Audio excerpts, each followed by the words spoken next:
మీ కుటుంబం అంతటికి కూడా ఈ సమయంలో దేవుని వాక్యాన్ని ధ్యానం చేద్దాం. చాలా తక్కువ సమయాన్ని నేను మీతో పంచుకుంటాను. 12 మిమ్మల్ని నేను పంపిస్తాను. యేసు ప్రభువారు తిరిగి లేచిన దినము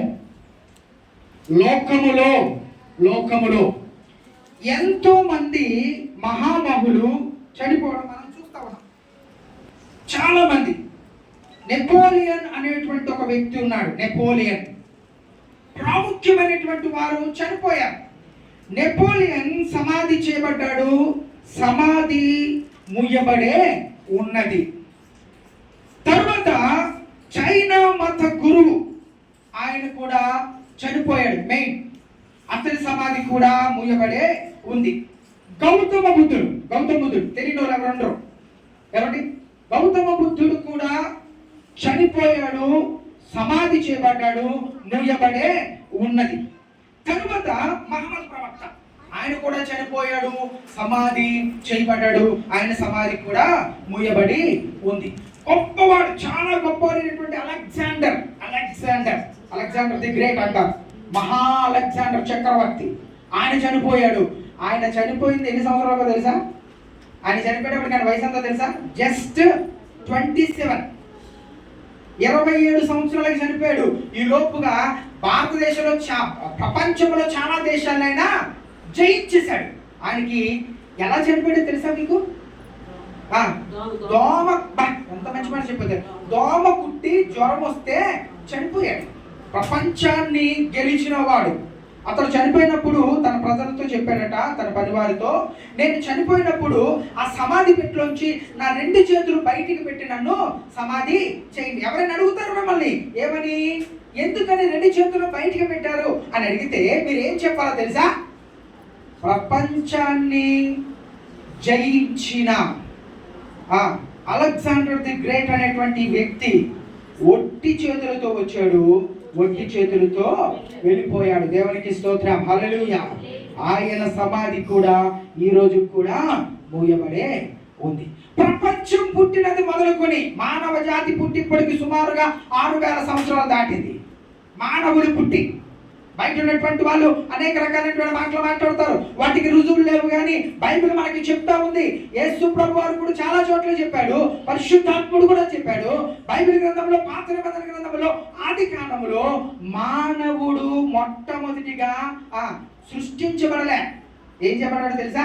చెయ్యబడ్డాడు. ఏం చేయబడ్డాడు? మనిషిగా తయారు చేయబడ్డాడు. మానవుని రూపంలో, అంతేనా? మానవుని రూపంలో, మానవ రూపంలో చేయబడ్డా. దేవుని రూపంలో చేయబడ్డా, మానవ రూపంలో చేయబడ్డా? మరి అన్నారు అందరూ. మన పోలిక ఎవరు?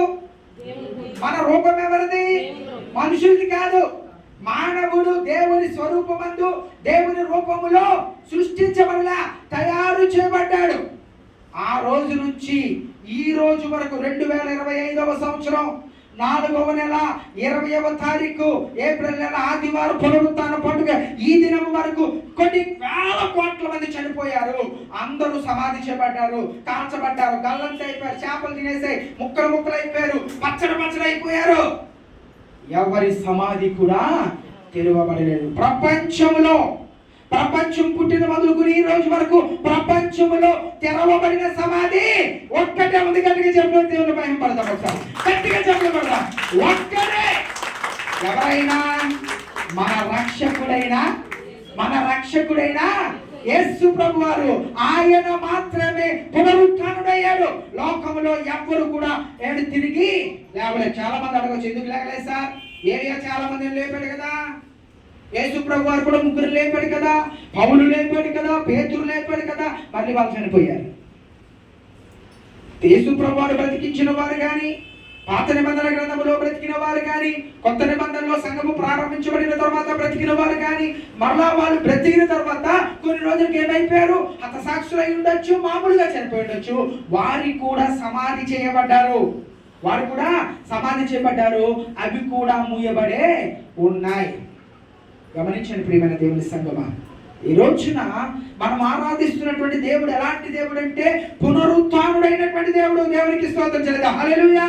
తిరిగి లేచినటువంటి దేవుడు, దేవునికి స్తోత్రం చేద్దాం. హల్లెలూయా. తిరిగి లేచినటువంటి దేవుని నువ్వు నేను ఆరాధిస్తున్నాం. ఈ రోజుకి కూడా ఆయన ఎవరండి? సజీవుడే. ఈ రోజు కూడా ఆయన బ్రతికున్నాడు. ఎక్కడికి వెళ్ళాడు ఇప్పుడు ఆయన? నీవు నేను ఆయనతో ఉండాలనేటువంటి ఆశ కలిగి నీ కొరకు నా కొరకు ఆయనతో పాటు నివాసాలు ఏర్పాటు చేయాలని ఆయన ఎక్కడికి వెళ్ళిపోయాడండి? పరలోకానికి వెళ్ళాడు. పరలోకంలో నీ కొరకు నా కొరకు ఏం చేస్తున్నాడు తెలుసా? స్థలములు సిద్ధపరచ వెళ్తున్నాడు. నాకు వాగ్దానం ఇచ్చాడు, నేనుండు ప్రదేశంలో మీరును ఉండులాగా మీ కొరకు స్థలము సిద్ధపరచి నేను వెలుచున్నాను. తప్పకుండా వస్తాను, మిమ్మల్ని అందరిని నేను తీసుకుని వెళ్తాను. మనందరినీ తీసుకుని వెళ్ళడానికి ప్రభు వారు ఖచ్చితంగా ఒక రోజున రాబోతున్నారు. ఈ రోజు జరిగినటువంటి సంభవాన్ని మనం ఆలోచన చేయగలిగితే చూద్దాం. ఒకసారి మొత్తం మాటలన్నీ కూడా ఒక మాటలోంచి చూద్దాం. యోహాను సువార్త 20వ అధ్యాయం. యోహాను సువార్త 20వ అధ్యాయము 11వ వచనం నుండి 18 వరకు ఉన్నటువంటి భాగంలో మనం జ్ఞాపకం చేస్తే, యేసు ప్రభు వారు ఆదివారము తెల్లవారుజామున, ఏ రోజునండి? ఆదివారము తెల్లవారుజామున, ఇంకా చాలా చీకటి ఉంది అంటాడు. అక్కడ ఏమంటాడు? చాలా చీకటి ఉంది.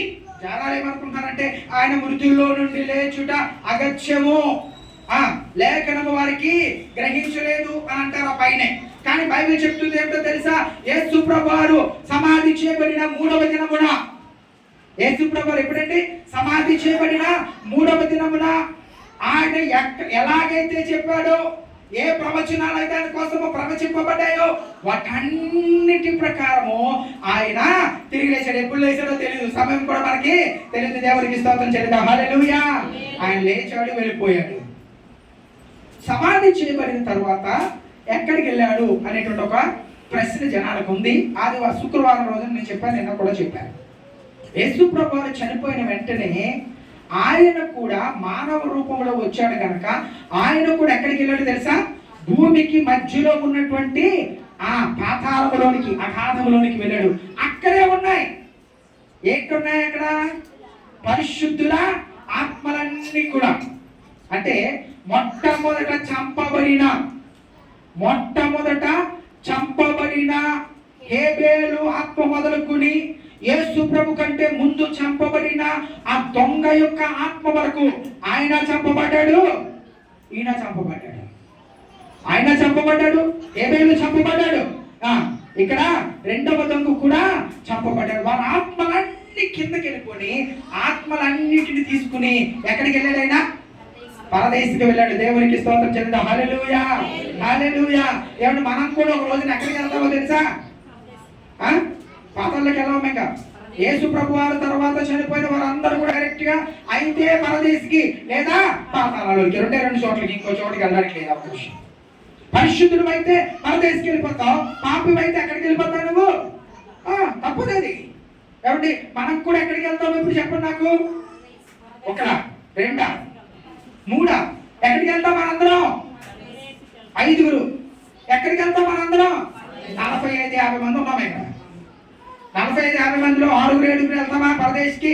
నేను చనిపోతే పరదేశికి వెళ్తానన్న వాళ్ళు ఎంతమంది గట్టిగా చెప్తారు? చూద్దాం. హల్లెలూయా. ఎక్కడికి వెళ్తాం మనం? ఎక్కడికి వెళ్తాం? ఎక్కడికి వెళ్తాం? అందరికంటే ముందు బాప్తిజం పొందింది నేనే ఉండొచ్చు, లేకపోతే అమ్మాయి ఉండొచ్చు. అందరికంటే ఈ రోజు నిండగాక మొన్న నువ్వు బాప్తిజం పొందో. ఇక్కడ మరణానికి గాని పరదేశికి గాని ఏమి తేడా ఉండదు. సీనియర్ పోస్ట్ కదని చెప్పి నీకు బంగారు విగ్రహం ఏం చేస్తారనుకున్నారా? ప్రయోజనం లేదు. ఆయన దృష్టిలో అందరూ సమానమే. కొన్ని కోట్ల డినామినేషన్స్ ఉన్నాయి భూమి మీద. ఏమండి? చాలా సిద్ధాంతాలు ఉన్నాయి, చాలా రకాలైనటువంటి సంఘాలు ఉన్నాయి, చాలా రకాలుగా యేసు ప్రభువు వారు పూజిస్తూ ఉన్నారు. నువ్వు ఏ రకంగా పూజించినా ఆయనకి అది అక్కర్లేదు. చాలా మంది ఏమంటారంటే మేము మాత్రమే పరదేశంతో వెళ్ళమను, మేము పరలోకం వెళ్ళిపోతాం, మా సంఘం మాత్రమే పరదేశికి వెళ్తుంది. వెళ్ళమండి, మనకు వచ్చిన నష్టమే ఉంది. ఇప్పుడు మనం ఎక్కడికి వెళ్ళిపోతాం? పరదేశికి వెళ్తాం, ఆ తర్వాత పరలోకానికి కూడా. పరదేశికి వెళ్తే మనం అనుకోని ఇంకొంటుందా? ఏముండదు. అందరము దేవుని దృష్టిలో సమానమే. చిన్నోడైనా పెద్దోడైనా పరిశుద్ధుడుగా నువ్వు దేవుని చేత తీర్పు తీర్చబడితే ఎక్కడికి వెళ్తావు నువ్వు? ఎక్కడికి డైరెక్ట్ గా మనం వెళ్ళిపోతాం? పరదేశులకి వెళ్తాం. మన అందరం ఎక్కడ వారమా? పరదేశులమా? కానీ మరి ఎందుకు పాట పాడడానికి భయపడతాం నాకు అర్థం కాదు. కొన్ని పాటలు కొన్నింటికి లింక్ పెట్టేశారు. మనందరం పరదేశులు మనము, ఇక్కడ వాళ్ళం కాదండి, పరలోకం అందే. పరదేశుల్లో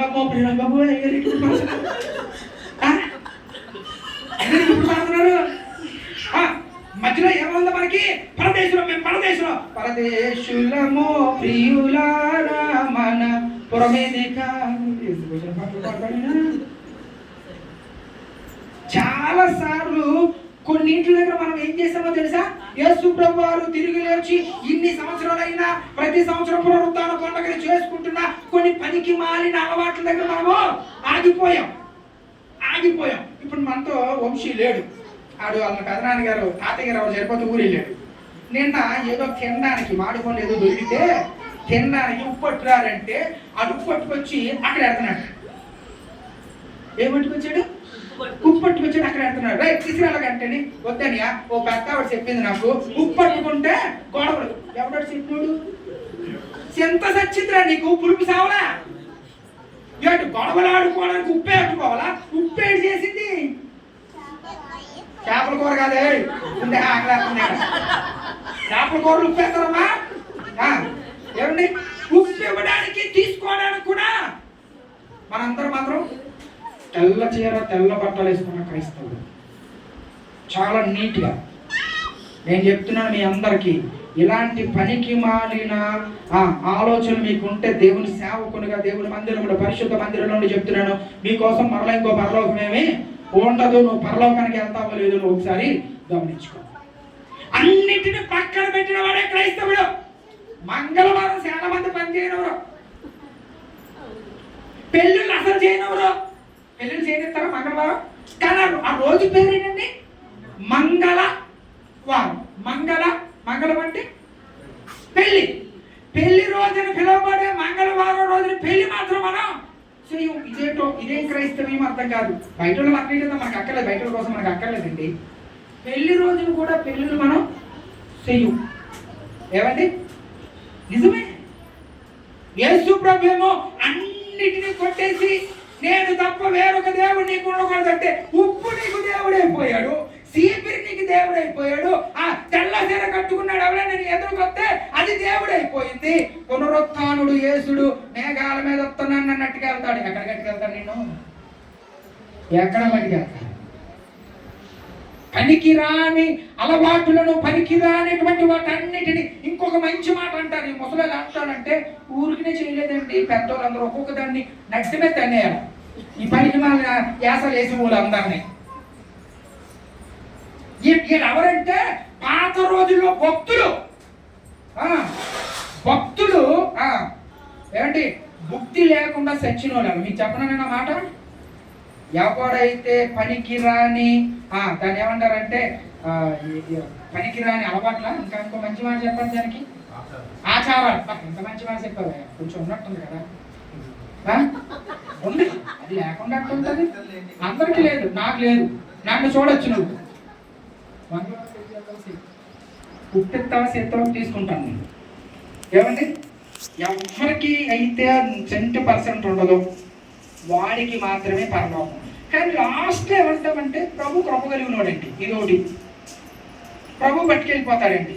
కానీ మాట చెప్పనా, ప్రతి విషయానికి తీర్పు ఉంది, గుర్తుపెట్టుకో. ఉప్పు కూడా తీర్పు ఉందా? ఉంది. ధూళికి తీర్పు ఉంది, తెలుసా మీకు? ధూళికి తీర్పు ఉందా లేదా? ధూళి గొప్పదా, ఉప్పు గొప్పదా? ధూళికే దేవుడు తీర్పు తీరుస్తూ ఉంటే ఉప్పు విషయంలో తీర్పు తీర్చడా? జాగ్రత్త. పనికిరాని అలవాట్లను పక్కన పెట్టడం ఇప్పుడు నుంచైనా మొదలెడతామా? పనికిరాని అలవాట్లకు దూరంగా ఉండడానికి అలవాటు పడాలి. ఎందుకంటే ఈ పునరుత్థాన పండుగ దినమున ఏమండి, ఆ సమాధుల్లోనికి వెళ్ళిన వాళ్ళు చేసినటువంటి పనికిరాని ఆచారాలు మా ఊళ్ళో ఈ రోజున ఎంత అద్భుతంగా జరుగుతాయి తెలుసా? సమాధుల పండుగ, దీని పేరు సమాధుల పండుగ. నాకు ఉదయాన్నే చాలా ఫొటోస్ వచ్చాయి. ఈ జీవితంలో బతుకులో చర్చికి కూడా అంత తొందరగా వెళ్దాం. 3 గంటలు లేసి అట్టుపళ్ళు, ఒక సమాధి చుట్టూ అండి లడ్డూలమ్మా. నేను ముందే అనుకున్నానంటే బంతిపూలు అనుకున్నాను. నేను సరే బంతిపూలతో అలంకరించాడు అనుకుని కొంచెం ఎందుకు వాళ్ళు అనుభవించిన తర్వాత కొంచెం పెద్దగా చేస్తే వాళ్ళ అమ్మ సమాధి చుట్టూ ఒక 200 లడ్డూలతో అలంకరించాడు. ఎందుకు అలంకరించాడు అంటే నాకు అక్క వరుస అవుతుంది ఆవిడ, ఆవిడకి లడ్డూలు అంటే ఇష్టం. బతుకున్నప్పుడు తినట్లేదు ఆడు, బతుకున్నప్పుడు తినట్లేదు, చచ్చిపోయిన తర్వాత సమాధి చుట్టూ ఏమిట్టాడు, నేను అబద్ధం చెప్పట్లేదు, మీకు కావాలి నేను చూపిస్తాను ఏంటి, లడ్డూలు చక్కగా అలంకరించాడు. ఏమండి పనికిరాని ఆచారాలు.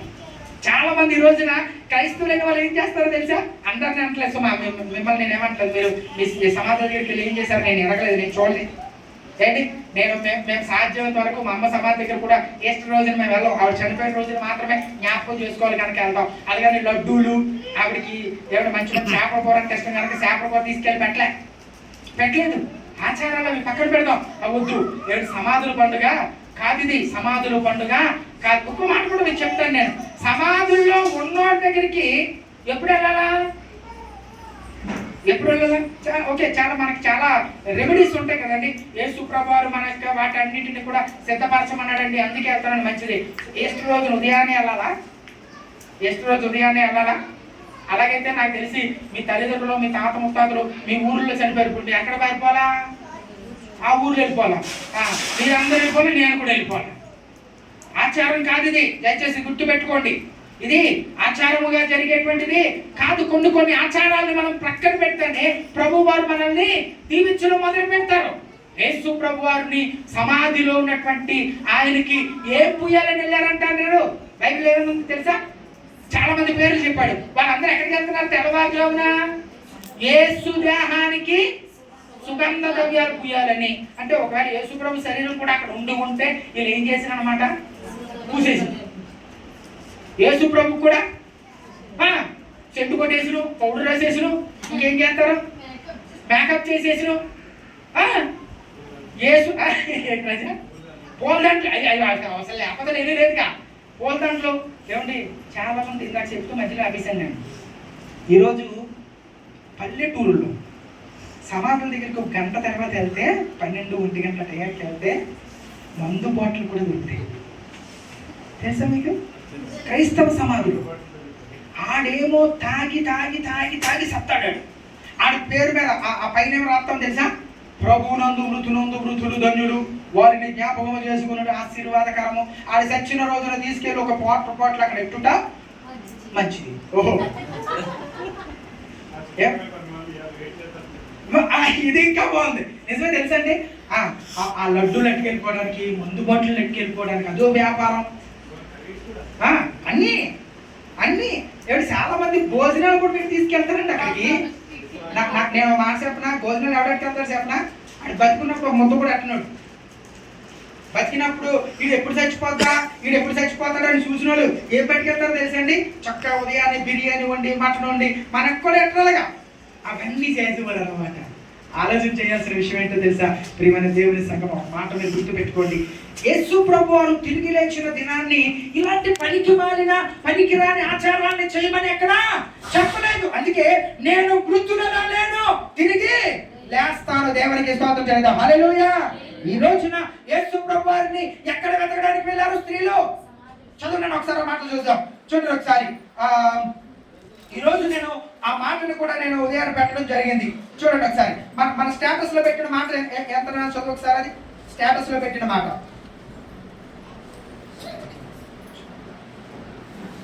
చదువునా? స్టేటస్ లో ఏం పెట్టాను గుర్తుందా? ఒకసారి చూడండి. మన స్టేటస్ రే ఫోన్లో సొంత తెలుస్తుంది ఆ స్టేటస్ అంటే. చదవండి ఒకసారి. సునీల్ ఒకసారి చదువు ఒకసారి.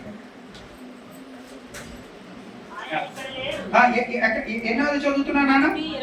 మత్తయి సువార్త 28వ అధ్యాయము 6వ వచనం. మత్తయి 8:26. ఆయన ఇక్కడ లేడు, తాను చెప్పిన విధముగా ఆయన లేచి ఉన్నాడు. దేవునికి స్తోత్రం చేద్దాం. హల్లెలూయా. ఆయన ఎక్కడ లేడు? ఎక్కడ లేడా? సమాధిలో లేడు. అక్కడ ఉన్నటువంటి వారు 3.5 సంవత్సరాల పాటు ఆయనతో తిరిగిన వారు, ఆయనతో ఉన్నవారు వాళ్ళు యేసు ప్రభువు చాలా సార్లు చెప్పాడు, నేను చనిపోతాను, సమాధి చేయబడతాను, 3వ దినమున తిరిగి లేచి మీకంటే ముందుగా నేను ఎక్కడికి వెళ్తాను అన్నాడు. ఆయన గలిలయకు వెళ్తారు, మనం అక్కడ కలుసుకుంటామని ఆయన చెప్తే ఈ స్త్రీలు తెల్లవారుజామునే పూలు పట్టుకున్నారు, పళ్ళు పట్టుకున్నారు, సుగంధ వర్గాలు పట్టుకున్నారు, నడిచి వెళ్తా ఉన్నారు. యేసు దేహానికి రాయలో ఉంది బైబిల్లో. చనిపోయినట్టుగానే చూస్తున్నారు కానీ మూడవ దినాన తిరిగి లేస్తాడనేటువంటి ఆలోచన ఎవరికి లేదు వాళ్ళకి. ఈ రోజున యేసు ప్రభు నమ్ముకున్నటువంటి మనకి ఒక మంచి విషయం ఏంటో తెలుసా? మనందరికీ తెలుసు, యేసు ప్రభు ఎక్కడ లేడు? సమాధులలో లేడు. దేవునికి స్తోత్రం చెల్లిద్దాం. హల్లెలూయా. ఆయన మన సమాధుల్లో బతకట్లేదు. ఈ రోజున ఏ పండుగ జరుపుకున్నామండి? ఆయన తిరిగి లేచిన పండుగను మనము చేసుకుంటాం. దేవునికి స్తోత్రం చెల్లిద్దాం. హల్లెలూయా. పునరుత్థానుడు యేసు, పునరుత్థానుడైనటువంటి యేసును మనము ఆరాధిస్తున్నాం. యేసు ప్రభు సమాధి ఈ రోజు కూడా ఖాళీగా ఉంది. దాని మీద ఒక మంచి పెద్ద మందిరము కట్టబడి ఉంది. ఎవరైనా యెరూషలేముకు వెళ్ళిన వారు యేసు ప్రభు యొక్క సమాధిని చూడకుండా తిరిగి రారు. సమాధి అంటే ఖాళీ సమాధి. ఆ మాట మనం చెప్పుకోవాలి. ఏ సమాధి అది? ఖాళీ సమాధి. ఈ రోజున ఉదయకాలమే యేసు ప్రభు వారు తిరిగి లేచాడు. లేచినప్పటికీ అక్కడ మగ్దలేన మరియ ఉందట. యోహాను సువార్త 20వ అధ్యాయం దగ్గరికి రండి. ఇప్పుడు మగ్దలేన మరియ అక్కడికి వచ్చి ఏడుస్తూ ఉంది. చదువునాను ఒకసారి 10వ వచనం. అయితే మరియా సమాధి బయట నిలిచి ఏడ్చుచుండెను.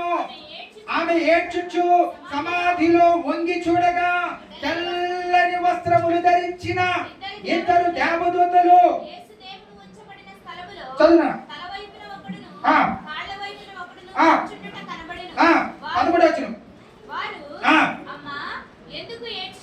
అమ్మా ఎందుకు ఏడ్చుచున్నావని ఆమెను అడుగగా ఆమె నా ప్రభువును ఎవరో ఎత్తుకుని పోయి. దేవునికి స్తోత్రం చెల్లిద్దాం. హల్లెలూయా. అంటే అప్పుడు మగ్దలేన మరి ఎక్కడికి వెళ్ళి వచ్చింది అనమాట? Very good. ఎక్కడికి వెళ్ళి వచ్చింది? సమాధిలోకి వెళ్ళిపోయింది. తెల్లవారలేదు, ఇంకా చాలా చీకటి ఉంది. ఏమండి?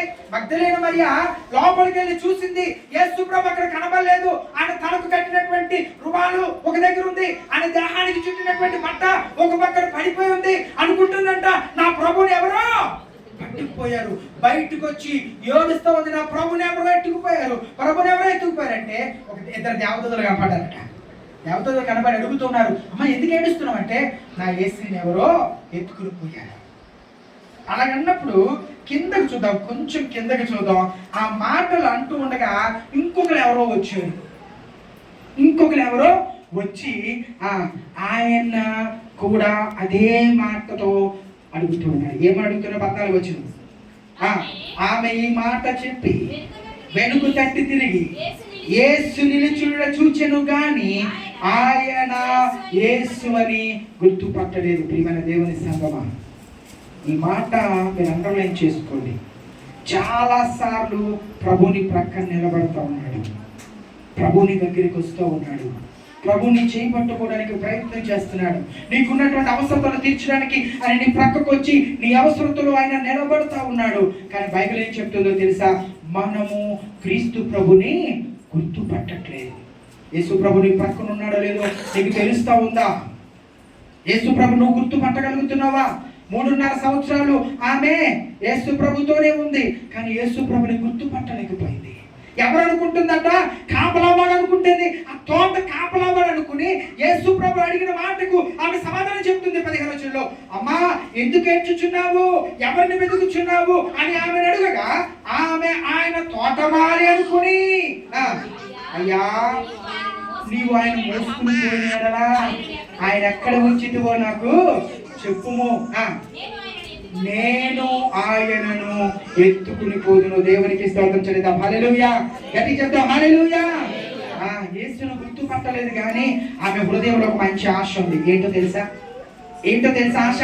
యేసు ప్రభుని ఈయన సమాధిలో ఉన్నాడు, తిరిగి లేస్తారనేటువంటి ఆలోచన ఆవిడకి కూడా లేదు. వచ్చినది తోటమాలి అనుకుంటుంది. అంతకంటే ముందే సమాధిలో చూసి వచ్చింది. యేసు ప్రభు దేహం కనపడలేదు కనుక ఈయన ఎత్తుకెళ్ళి ఎక్కడో పెట్టేసి ఉంటాడులే అనుకుని అడుగుతా ఉంది. నువ్వు కానీ యేసు ప్రభు దేహాన్ని పెట్టుకుపోయావా? నాకు చెప్పవయ్యా, నేను మోసుకుని పోతాను. యేసు ప్రభు ఎత్తు ఎంత అని చెప్పాను నేను? 6 అడుగుల 1 అంగుళం, సుమారు 90 నుంచి 102 కేజీల బరువు యేసు ప్రభు గారు. ఒక స్త్రీ అంత బరువున్న వ్యక్తిని మోయగలరా? అవేమి ఆలోచన లేవు, అవేమి గుర్తుకు రావట్లేదు. ఏంటో తెలుసా? యేసు ప్రభు గారు చనిపోయిన ఆ దేహం మా దగ్గర ఉంటే సరిపోతుంది అనేటువంటిది ఆమెకు ఉద్దేశం. ఏడుస్తూ ఉంది, కన్నీరు కారుస్తూ ఉంది, దుఃఖపడుతూ ఉంది. ఆ దుఃఖములో తోటమాలనుకుని ఆయనతో మాట్లాడుతూ ఉంది. నువ్వు వెతుకుని పోయావా? ఎక్కడ పెట్టావు చెప్పి నేను వెతుకుపోతాను. ఏమండి? యేసు ప్రభు చక్కని మాట అంటున్నాడు. ఏమనిపించాడు తెలుసా? కొన్ని చోట్ల ఇందులో అయితే మరియా అని రాస్తుంది కానండి, కొన్ని చోట్ల రాయబడింది ఆయన చాలాసార్లు కొంతమందిని కొన్ని పేర్లతో పిలిచాడు. ఇంటి పేర్లతో పిలిచాడు, లేదా ఊరి పేర్లతో పిలిచాడు. ఏమని? ఈవిడిది ఏమని పేరు? ఇంటి ఊరి పేరు ఏం పేరు ఈవిడిది? అమ్మా, మగ్దలీనా అనేటువంటి ఊరికి చెందినటువంటి మరియా. ఏమిటి? వెంటనే చక్కగా పిలిచాడు. ఏమని? మగ్దలీనా అన్నాడు. ఆ పేరుతో పిలవగలిగినది యేసయ్య ఒక్కడి. దేవునికి స్తోత్రం చెల్లిద్దాం. హల్లెలూయా. ఎవ్వరు పిలవరా ఉన్నాడుగా, ఓయ్ ఒసేయ్ అది ఇది అని పిలిచాడు. ఆమె వ్యభిచారి కానీ స్పష్టముగా ఆయన మాత్రమే ఆయన తన ఇంటి తన ఊరి పేరుతో పిలిచేవాడు. ఆ పేరు పెట్టి పిలవగానే మీకు ఏమనిపిస్తుందో తెలియదు, కానీ నాకు ఊరి జన్మనిస్తుంది. యేసు ప్రభువు అంటాడు మగ్దలీనా అనగానే ఆవిడేమందో తెలుసా? ప్రభుని అన్నది. ప్రభుని అంటే దేవునికి స్తోత్రం చెల్లిద్దాం. హల్లెలూయా. వెంటనే వెళ్ళి ఆమె కాళ్ళ మీద పడబోయిందంట. యేసు ఏమన్నాడో తెలుసా? నన్ను తాకూడమ్మా, నన్ను తాకూడదు, నేను ఇంకా తండ్రి దగ్గరికి ఎక్కిపోలేదు. అప్పటి వరకు ఎక్కడున్నాడు అనమాట? చెరగా కొనిపోతా ఉన్నాడు. ఎవరైతే ఆత్మలు అంధకారములో, పాతాళములో, చీకటి బిలములో ఉండిపోయో వారందరినీ తీసుకుని వెళ్ళి ఎక్కడ స్థిరపరుస్తున్నాడైనా? పరదేశంలో స్థిరపరుస్తున్నాడు. కిందకు వచ్చాడు, మగ్దలీనాకు కనపడ్డాడు. ఆ తర్వాత వెళ్ళి తండ్రి దగ్గరికి కనపడి వచ్చాడట. దేవునికి స్తోత్రం చెల్లిద్దాం. హల్లెలూయా. యేసు ప్రభువు ఈ రోజు లేచిన వెంటనే ఎవరు కనపడ్డారు? మగ్దలీనా కనపడ్డారు. రెండోది ఎవరు కనపడ్డాడో తెలుసా? పేతురుకి కనపడ్డాడు. పేతురు కూడా కనపడ్డాడు. ఆ తర్వాత ఎమ్మాయు మార్గములో ఇద్దరు మనుషులకు కనపడ్డాడు, ఇద్దరు శిష్యులు. వాళ్ళు కూడా మధ్యాహ్నం వేళ ఎక్కడికి వెళ్తున్నారండి? ఎక్కడ? ఆమెతో చెప్తాడు, నేను చెప్పినట్లుగా నేను గలిలయలో కలుస్తానని చెప్పు శిష్యులందరినీ అన్నాడు. కానీ ఆమె వెళ్ళిపోయింది. యేసు ప్రభు లేచాడని చెప్పగానే పేతురు, యోహాను పరిగెట్టుకు వచ్చారు. పేతురు వెళ్ళి లోపల చూసి పరిగెట్టుని ఇంటికి వెళ్ళిపోయాడు తప్ప ఎవరు యేసు ప్రభుని చూడలే. మొట్టమొదట మగ్దలీనా మరి కనపడ్డాడు.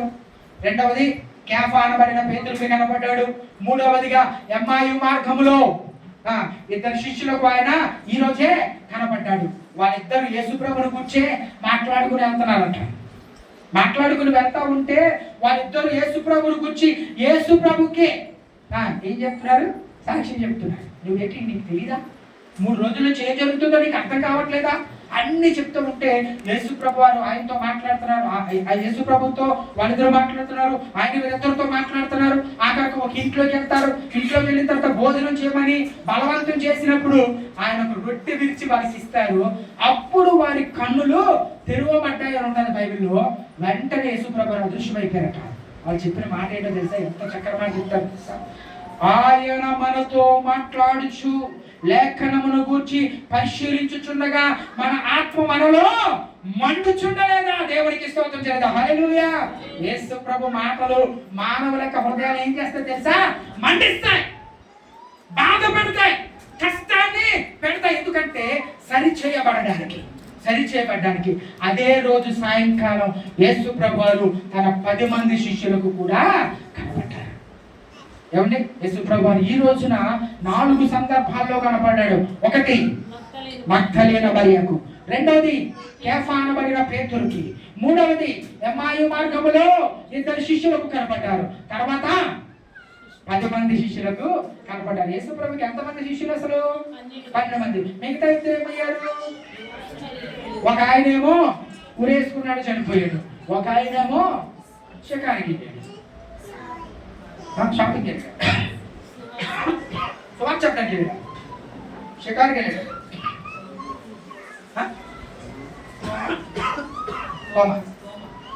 ఎక్కడికి వెళ్ళాడు?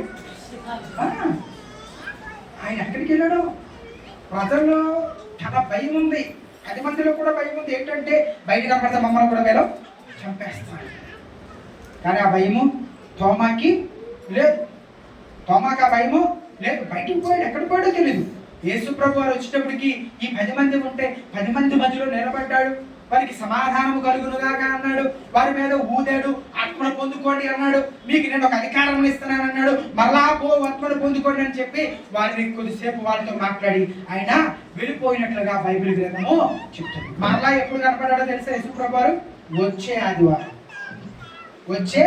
ఆదివారం మరలా ఆయన కనబడ్డాడు. కారణం ఏంటంటే ప్రియమైన దేవుని సంఘం, ఇక్కడ మనం జ్ఞాపకం చేసుకోవాల్సింది బైబిల్ గ్రంథంలో ఉన్నటువంటి 4 సువార్తలు కానీ చాలా పత్రికలు కూడా రాయబడిన మాట ఏంటంటే యేసు ప్రభు వారు సమాధిలో లేడు.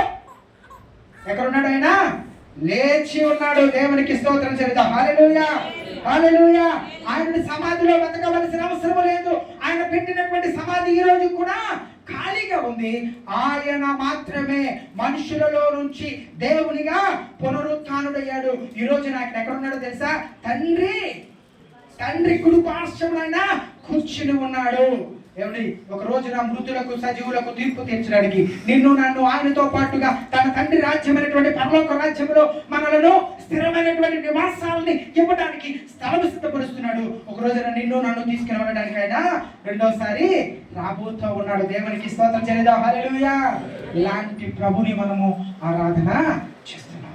ఎలాంటి ప్రభుని స్తుతిస్తూ ఉన్నాం. ఎలాంటి ప్రభుని, యేసు ప్రభుని మనము కనపరుస్తున్నాం. లోకం ఏమనుకుంటుందో మనకు అక్కర్లే.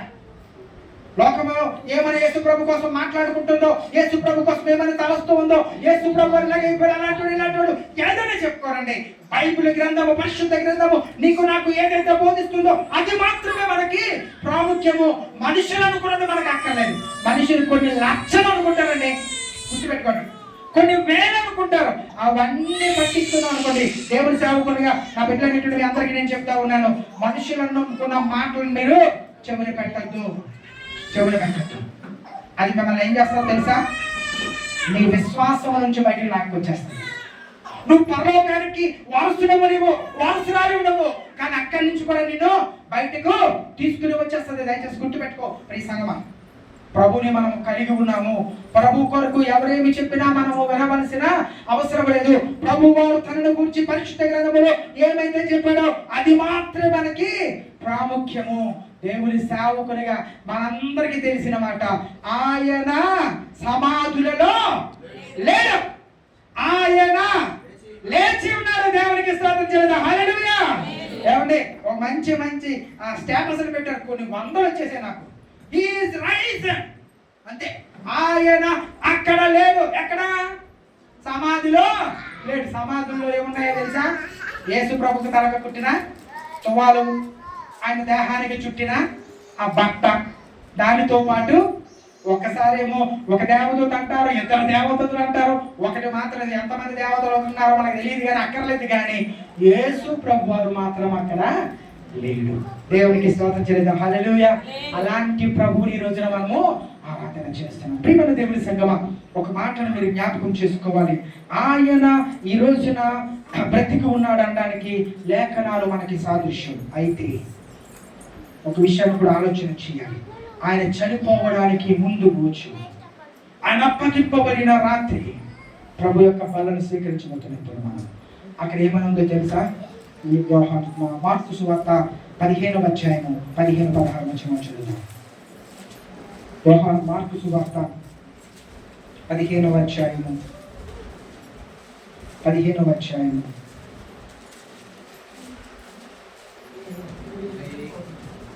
24 అమ్మా. 14వ అధ్యాయం చదువున్నాను. 14వ అధ్యాయము ఎన్నో వచనం చదువుతున్నానా? 22 చదువుతున్నా. 22 14.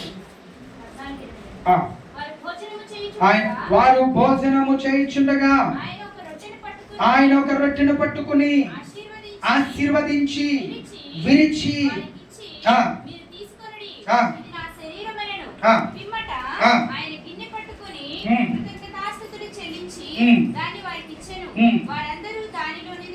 చాలండి. ఇక్కడ 2 విషయాలు చెప్తున్నాడు. ఒకటి, వారు భోజనము చేయుచుండగా ఒక రొట్టెను పట్టుకుని ఆశీర్వదించి విరిచి వారికి ఇచ్చెను, మీరు తీసుకునుడి, ఇది నా శరీరం అని. తర్వాత గిన్నె పట్టుకుని కృతజ్ఞతాస్తుతులు చెల్లించి దాన్ని వారికి ఇచ్చెను, వారందరూ దానిలోనిది త్రాగిరి. యేసు ప్రభు వారు అప్పగింపబడిన రాత్రి వారు భోజనము చేయుచున్నప్పుడు ఏర్పాటు చేసినటువంటి గొప్ప కార్యం ఇది. ఈ రోజున గత లక్షవారం రాత్రి మనము ప్రభు బలను స్వీకరించాం. ఈ రోజున మన సంఘంలోనికి మరొక 2 వ్యక్తులు తండ్రి కుమార పరిశుద్ధాత్మ నామములో బాప్తిసం పొందారు కనుక వారిని బట్టి ఈ రోజు కూడా ప్రభు యొక్క బల్ల మీకోసం ఇవ్వబడుతుంది. ప్రతి ఒక్కరు కూడా దాంట్లో పాలు పంచుకోవాలని దేవుని సేవకునిగా కోరుతున్నాను. వారు భోజనము చేయుచుండగా ఒక రొట్టెను పట్టుకుని కృతజ్ఞతాస్తుతులు చెల్లించి విరిచి వారికి ఇచ్చెను. వారందరూ దానిలో తిన్నారు. ఈ రోజున ప్రభు శరీరం దగ్గరకు వచ్చినటువంటి ప్రియమైన దేవుని బిడ్డ, నువ్వు ఒక విషయాన్ని ఆలోచన చేయాలి. ఇది అనేకుల కొరకు విలువబడిన ప్రభు యేసుక్రీస్తు శరీరమునకు సాదృశ్యం. ఏమండి ఏమండి ఆలోచన చేయాల్సిన విషయం ఏంటంటే, అనేకుల కొరకు విలువబడిందని. ఆయన రక్తము కూడా ఒకరి కోసం కాదు, అనేకుల కొరకు చిందించబడింది. ఈ రోజున ఆయన శరీరములో, ఆయన రక్తములో మనం ఏమవుతున్నామో పాలిభావిస్తున్నాం. ప్రతి ఒక్కరు కూడా తలలు వంచుదాం, కంట్లు మూసుకుందాం. దేవుడు నిన్ను నీ కుటుంబాన్ని దీవించాలని ఆశపడుతూ ఉన్నాడు. నిన్ను నన్ను ఆయన ప్రేమిస్తూ ఉన్నాడు. నిన్ను నన్ను ఆశీర్వదిస్తున్నాడు. నీకు నాకు కావలసిన వాటన్నిటిని ఇవ్వడానికి ఈ లోకంలో 2000 సంవత్సరాల క్రితం మానవునిగా జన్మించి ఆయన 30 సంవత్సరాల అజ్ఞాతములో ఉండి 3.5 సంవత్సరాలు సేవ చేసి అనేకమైన అద్భుతములు చేసి అనేక రకాలైనటువంటి ఆశ్చర్య కార్యములను జరిగించి వాటన్నిటినీ కూడా ఈ లోకంలో మనకి ఒక సూచనగా ఇస్తా ఉన్నాడు. వారు భోజనం వచ్చేసిన రాత్రి వారు భోజనం చేస్తూ ఉన్నప్పుడు ఆయన ఒక రొట్టెను పట్టుకున్నాడు, కృతజ్ఞతాస్తుతులు చెల్లించాడు, విరిచాడు, వారికి ఇచ్చాడు, వారందరినీ తీసుకుని తినమన్నాడు. ఈ రోజున ఆయన ఇచ్చినటువంటి అదే ఆజ్ఞను మనము కూడా పాటిస్తూ ఉన్నాము. ఆయన శరీరముగా పిలువబడేటువంటి రొట్టె సాదృశ్యం అది. ఆయన రక్తముగా పిలువబడేటువంటి ద్రాక్షరసము సాదృశ్యం అది. నీవు నేను అందులో పాలిభాగస్థులం అవుతున్నాము కనుక అయోగ్యముగా ఎవడును దీనిని చేయకూడదని దేవుని వాక్యము సెలవిస్తూ ఉంటుడుగా, దేవుడే నీకు ఈ కార్యాన్ని స్థిరపరచాడని దేవుని ఇచ్చినటువంటి ఆ మాటను బట్టి దేవుని సేవకులు ఈ రోజున ఈ యొక్క రొట్టె ద్రాక్షరసాన్ని ఒక సూచనగాను, ఒక అధికారము కలిగినటువంటి ఆజ్ఞగాను దానిని గణపరుస్తున్నటువంటి విషయాన్ని నువ్వు ఆలోచన చేయాలి. బైబిల్ ఏం చెప్తుందో తెలుసా? ఆ రొట్టెను తిన్నప్పుడు, ఆ ద్రాక్షరసమును తాగినప్పుడు నిన్ను నువ్వు పరిశీలించుకోమని దేవుని వాక్యం సెలవిస్తుంది కనుక, ఎవడు నువ్వు అయోగ్యముగా దానిలో చేయి పెట్టకూడదని దేవుని వాక్యం సెలవిస్తుంది కనుక, ఒక్క నిమిషము మనల్ని మనము జ్ఞాపకం చేసుకుందాం, మనల్ని మనం పరిశీలన చేసుకుందాం. ఆయన శరీరమును తినడానికి, ఆయన రక్తమును త్రాగడానికి మనం యోగ్యతను సంపాదించుకున్నామా లేదా? యోగ్యత కలిగినటువంటి వారముగా ఉన్నామా లేదా? యోగ్యతను నువ్వు దేవుని దగ్గర నుంచి నువ్వు అనుభవించమా లేదా అనేటువంటి సత్యాన్ని నువ్వు ఆలోచన చేసుకుంటూ నిన్ను నువ్వు దేవునికి సమర్పించుకుని దేవుడి గొప్ప కార్యాలు నీ జీవితంలో జరిగిస్తాడని, దేవుడి యొక్క గొప్ప కార్యాలను అనుభవించాలని, దేవుడి దగ్గర నుంచి అనేక రకమైనటువంటి ఆశీర్వాదాలు ఈ యొక్క శరీరమును తినడం ద్వారా, ఈ రక్తమును త్రాగడం ద్వారా ఉన్నతమైనటువంటి స్థితిలో దేవుడు నిన్ను ఉంచాలని ఆశపడుతుండగా, ఈ రొట్టె కొరకు ద్రాక్షరసము కొరకు మనం పరిశీలించుకుంటూ దేవుని సన్నిధిలో ముందుకు వెళ్దాం. ఈ సమయంలో ఈ రొట్టె కొరకు మన మధ్యలో ఉన్నటువంటి సూర్యకళ గారు మనల్ని ప్రార్థనలు నడిపిస్తారు. రొట్టె కొరకు ప్రార్థన చేద్దాం. దయచేసి తలలు వంచుదాం, కళ్ళు మూసుకుందాం.